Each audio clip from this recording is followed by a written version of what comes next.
neck, my back, my back, my back, my neck, my back. So what a rip around. Oh my, oh my, oh my, oh my, my neck, my back, my neck, my back, my neck, my back, my back.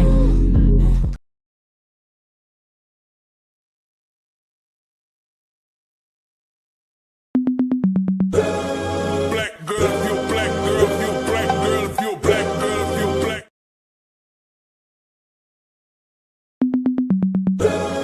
Black girl, if you a black girl, if you a black girl, if you a black girl, if you a black girl, if you a black girl, if you a black girl, do your thing, do your thing, do your thing, do your thing. Black girl, if you a black girl, if you a black girl, if you a JP, my neck, my back. So what a rip around. My neck, my back, my back, my back, my neck, my back. So what a rip around. Oh my, oh my, oh my, oh my, my neck, my back, my neck, my back, my neck, my back, my back.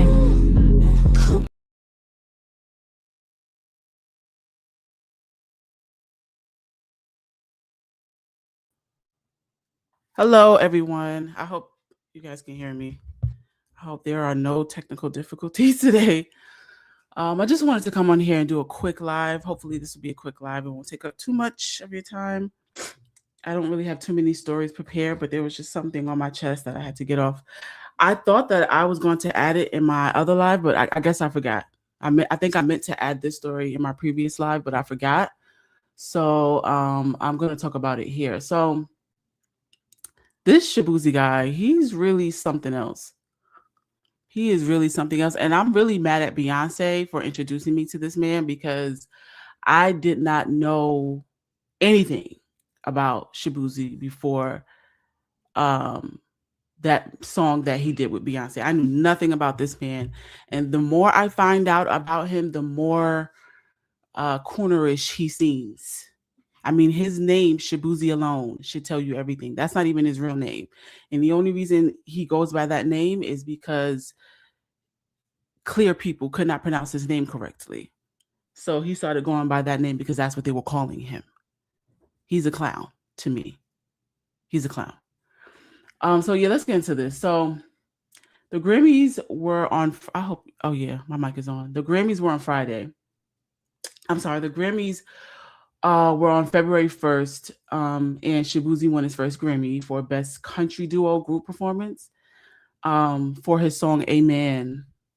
I think it was a collab it was a collab with a white clear artist named Jelly Roll. He's some white dude. And Shaboozey is the first Black man to ever win this award. And a lot of people had some interesting things to say about his acceptance speech, including myself. The speech was kind of off for me. It was kind of off for me. So I'm going to play it for y'all, and then we're going to have a little chat. I want to say, immigrants built this country, literally. So this is for them, for all children of immigrants. This is also for those who came to this country in search of better opportunity to be a part of a nation that promised freedom for all and equal opportunity to everyone willing to work for it. Thank you for bringing your culture, your music, your stories, and your traditions here. You give America color. I love y'all so much. Thank you. Okay. Well, first off, immigrants did not build this country. That should be number one. There's a lot. Immigrants did not build this country. This country, I always say this, but this country was built off the blood, sweat, and tears of my ancestors. So let's break this down a little bit, because chattel slavery lasted 246 years, from 1619 to 1860. That was nothing but free labor my people did. And people have a tendency, when they think about slavery, they typically think about us picking cotton, and you see the videos of us on the plantation picking cotton. We didn't only just pick cotton. We were enslaved on small farms. We were enslaved on large plantations in cities and towns, inside homes, out in the fields, and in industrial and transportation. So we worked on timber and industrial site. Like we did it all. It wasn't just cotton that enslaved people did or picked.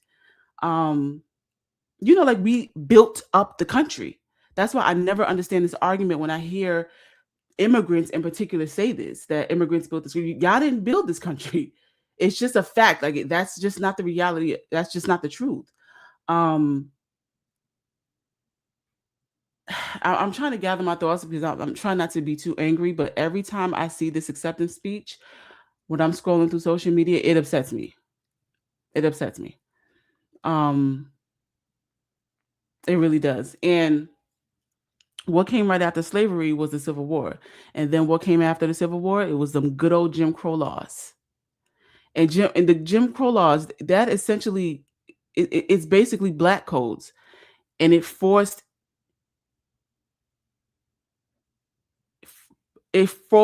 newly freed black people back into a labor economy, basically. And I speak about this. I have a second channel where I speak about this in detail. I do stories of enslaved people. I tell their stories. So I don't really talk about it on here, but I just wanted to clear this up with this whole Shaboozey thing on this channel.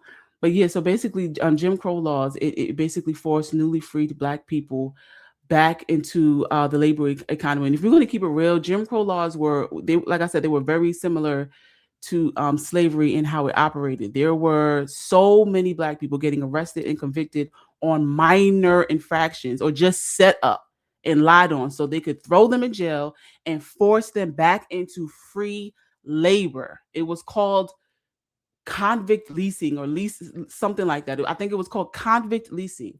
And during that time, we worked in coal mines and brickyards, lumber camp. Like we built the railroad system. We laid the foundation for the railroad system.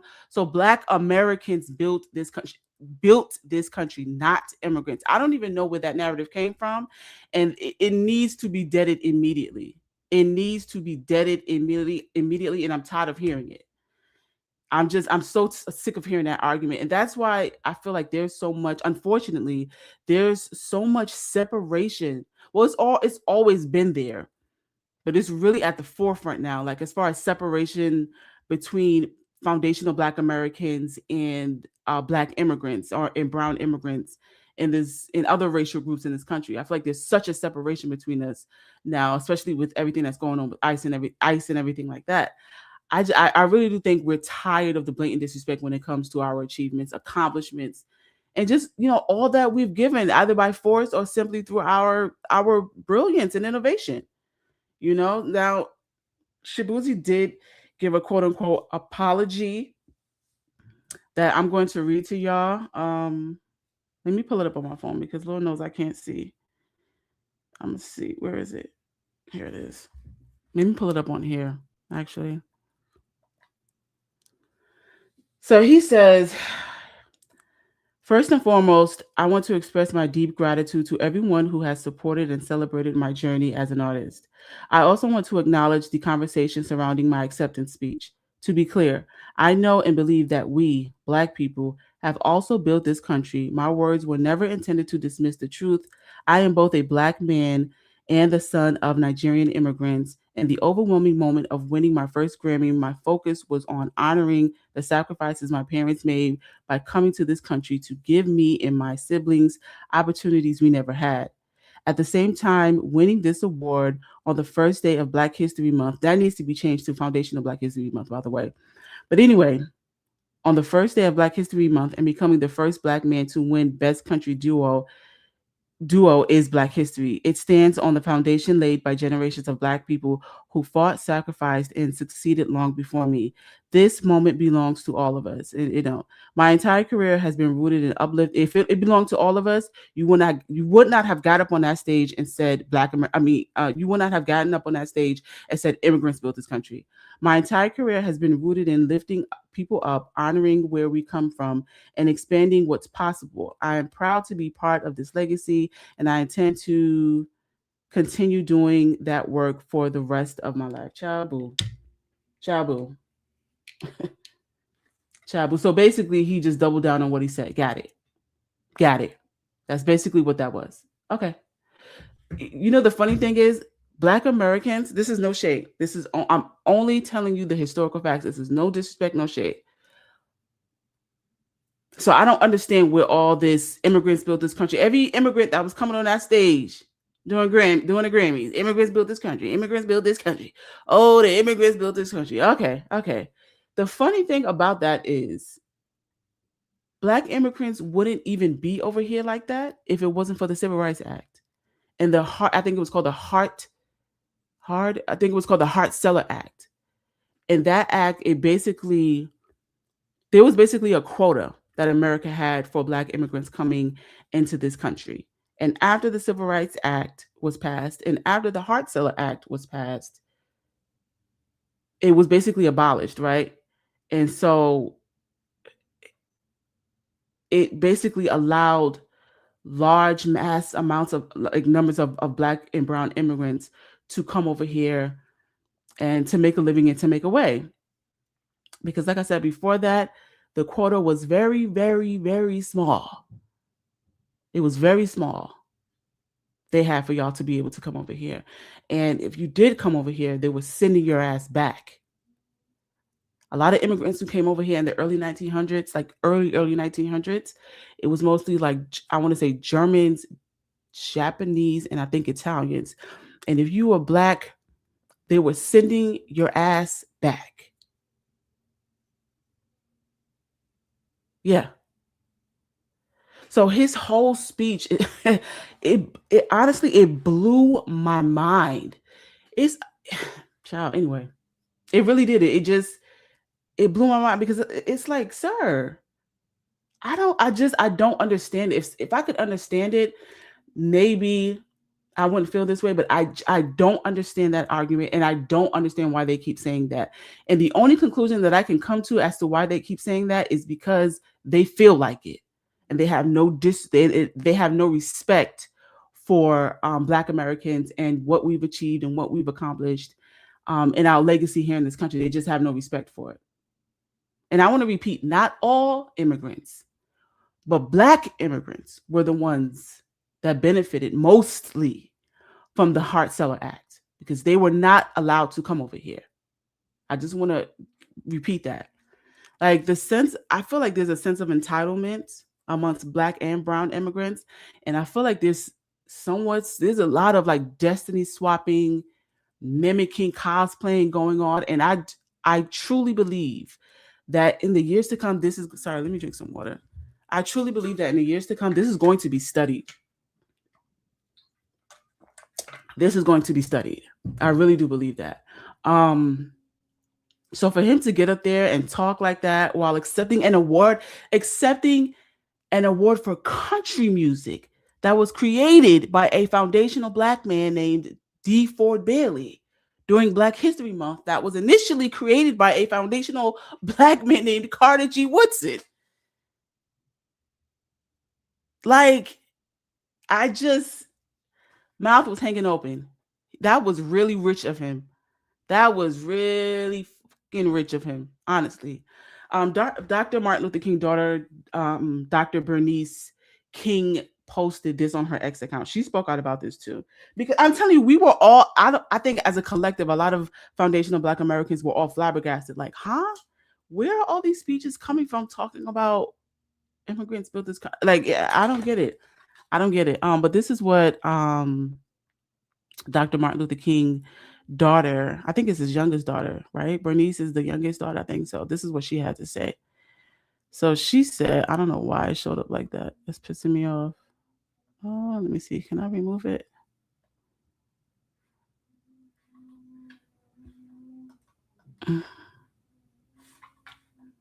Is it not letting me remove it?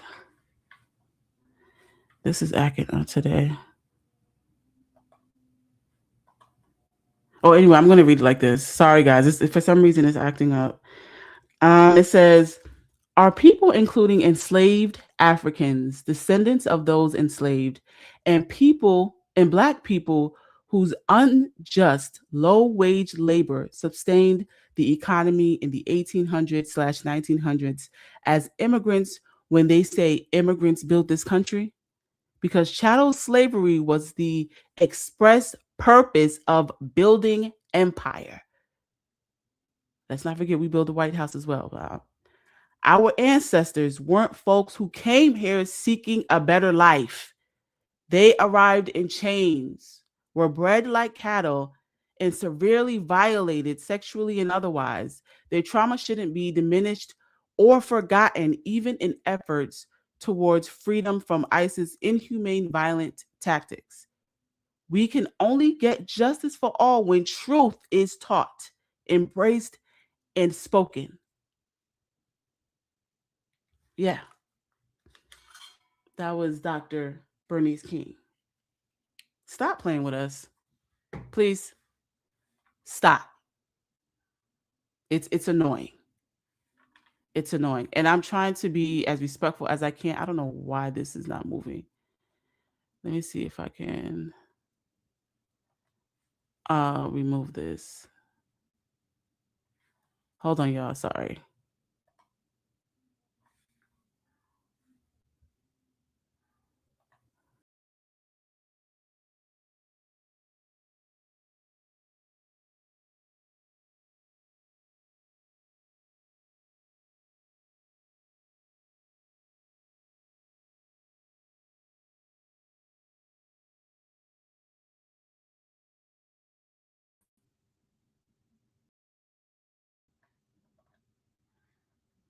I don't know what is going on with StreamYard. Like, I have no idea what is going on with StreamYard. It's acting up real bad.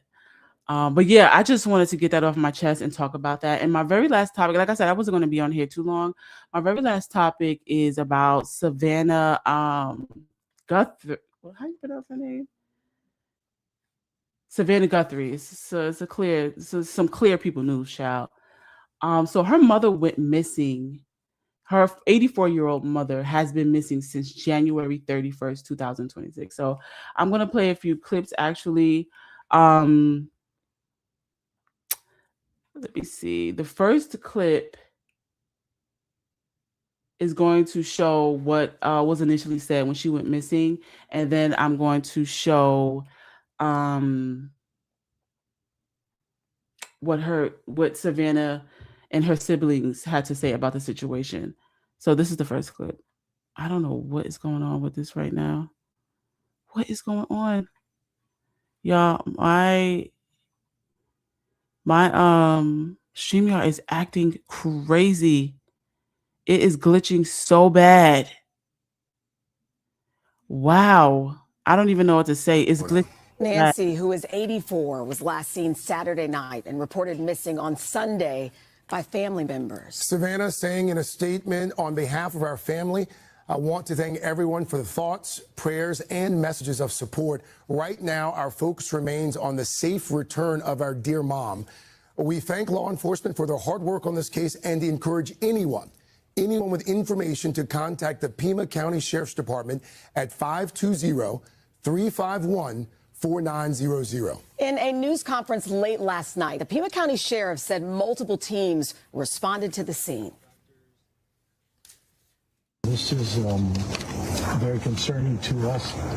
You don't typically get the sheriff out at a scene like this, but it's very concerning what we're learning from the house. The sheriff adding that Nancy Guthrie has no signs of cognitive issues. She's has no cognitive issues at all. She's very alert, very of good sound mind. Just some physical, 84 years old. NBC's Tom Winter covers crime and security. Tom joins us now with the latest. Tom, good morning. The sheriff said that what they found especially concerning was the scene at the house. What's the significance of that? That's right, Craig. And obviously our thoughts and prayers are out with our colleague Savannah this morning. You know, people go missing all the time in this country, and it can be a frustrating process for families as they ask law enforcement to look and intervene. One of the things that police do first is they go to somebody's house in a case like this. And according to what the sheriff said last night in Pima County, what they uncovered was a scene that was, quote, very concerning to them, but later used the phrase grave concern at the press conference last night. So it was the evidence that they found at Nancy Guthrie's house. She's 84 years old, that they found there that led them to this point where they thought that this is something that required their urgent attention. They were able to get out helicopters last night to use infrared cameras. They've got drones up. They've enlisted the help of the Customs and Border Protection, obviously not too far from the border there in Mexico. They have some special resources. The FBI is also aware of this case as well. Just given the nature of what they found at the scene, that's what's got them so concerned. We're withholding some details, as we would do with any investigation, to make sure that the investigation can go forward without us interfering in it. Yeah, so like I said, her mother went missing January 31st, and from my understanding, she does have some medical issues. I know that she's on certain prescribed medication, and they said that she was taken or missing without her prescribed medication that I believe she takes on a daily basis. So I can't even imagine like what that, how can I say? I can't imagine like what they're going through, knowing that not only is their mother missing, but they don't even know what kind of health she's in because she's not taking her medication. It's just like, it's like adding another layer of panic, for her children. So this is what Savannah and her siblings had to say about their mom being missing. I hope this loads properly. Oh my goodness, I hope this loads properly. Glad to hear your voice. Thank you. Please. Okay. On behalf of our family, we want to thank all of you for the prayers for our beloved mom, Nancy. We feel them, and we continue to believe that she feels them too. Our mom is a kind, faithful, loyal, fiercely loving woman of goodness and light. She is funny, spunky, and clever. She has grandchildren that adore her and crowd around her and cover her with kisses. She loves fun and adventure. She is a devoted friend. She is full of kindness and knowledge. Talk to her and you'll see. The light is missing from our lives. Nancy is our mother. We are her children. She is our beacon. She holds fast to joy in all of life's circumstances. She chooses joy day after day. Despite having already passed through great trials of pain and grief, we are always going to be merely human. Just normal human people who need our mom. Mama, if you're listening, we need you to come home. We miss you.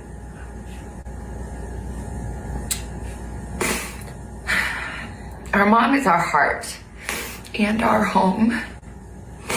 She is 84 years old. Her health, her heart is fragile. She lives in constant pain. She is without any medicine. She needs it to survive. She needs it not to suffer. We too have heard the reports about a ransom letter in the media. As a family, we are doing everything that we can. We are ready to talk. However, we live in a world where voices and images are easily manipulated. We need to know without a doubt that she is alive and that you have her. We want to hear from you, and we are ready to listen. Please reach out to us. Mommy, if you are hearing this, you are a strong woman. You are God's precious daughter, Nancy. We believe and know that even in this valley, He is with you. Everyone is looking for you, Mommy, everywhere. We will not rest. Your children will not rest until we are together again. We speak to you every moment, and we pray without ceasing, and we rejoice in advance for the day that we hold you in our arms again. We love you, Mom. Love you, Mom. We love you, Mom. Stay strong. We love you, Mom. We love you. Lost your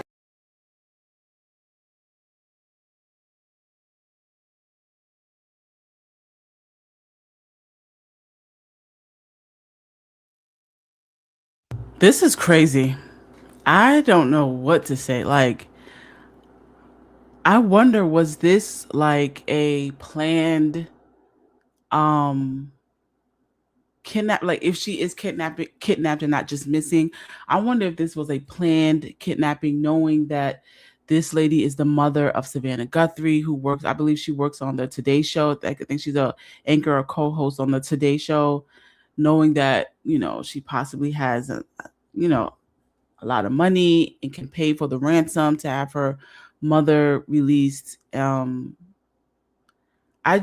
story is really crazy to me.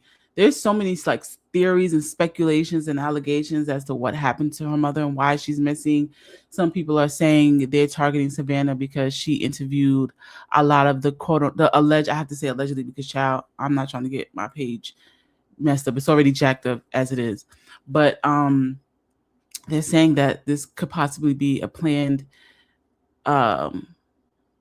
kidnapping because Savannah Guthrie interviewed a lot of Epstein victims, allegedly.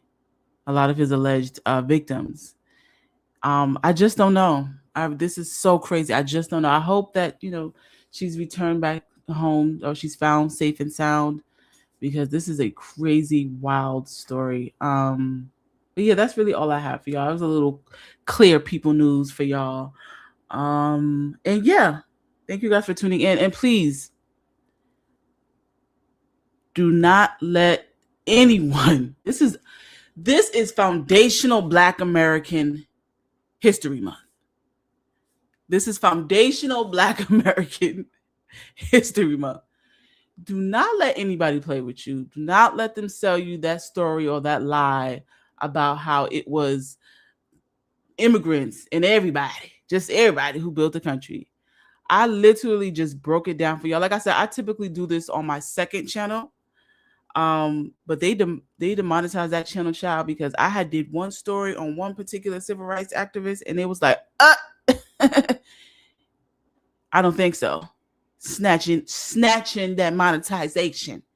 So they snatched when I did that, and I knew it was that video in particular because he was a very prolific civil rights activist. He was such a Renaissance man, and I knew something in my spirit, to be honest with you, told me maybe I should hold off on this story.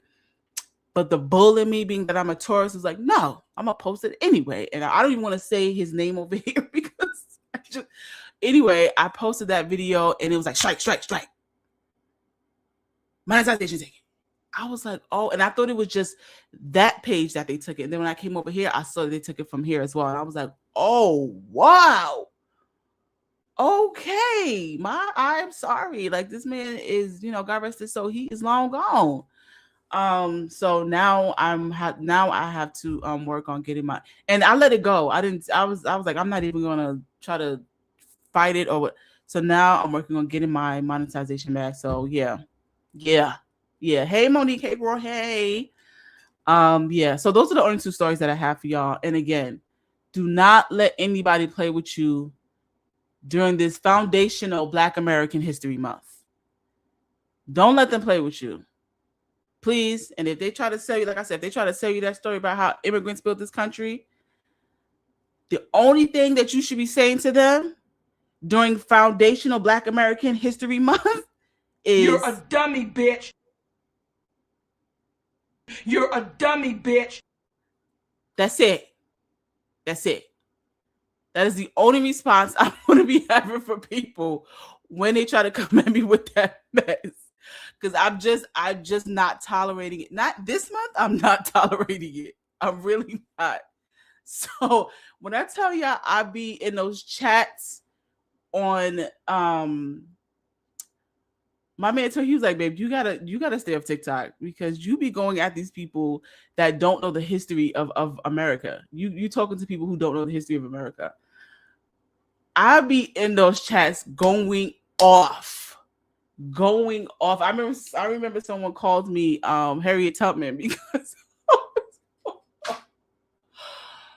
I was going off the way I was, because it was a bunch of Black and brown immigrants they had a live and they were talking about all that they built in this country. And I was like, no, I was up there windmill if I ain't for my life, child. But yeah, so you guys enjoy your weekend. I really want to do a live tomorrow to talk about some other topics, some other stuff that I've seen going on social media. I'm really rusty. I am really, really rusty, and I'm trying to get back into the swing of things. As y'all saw, the technical difficulties I had just now with the live, I am really, really rusty. And the only way for me to have better, smoother lives is for me to get back into the habit of actually posting videos and doing lives. So hopefully y'all will see more of my face. I had to take some time off, y'all. I had to get my body back right. Yeah. I had to get, I was out of the country for a while and came back. I had to get my body. Yeah. I was 2 seconds away from taking that Ozempic because I was like, why is it not snapping back? Why is it not snapping back? What's going on? So yeah. But thank y'all for tuning in, and I will catch y'all on my next live. Bye, girl.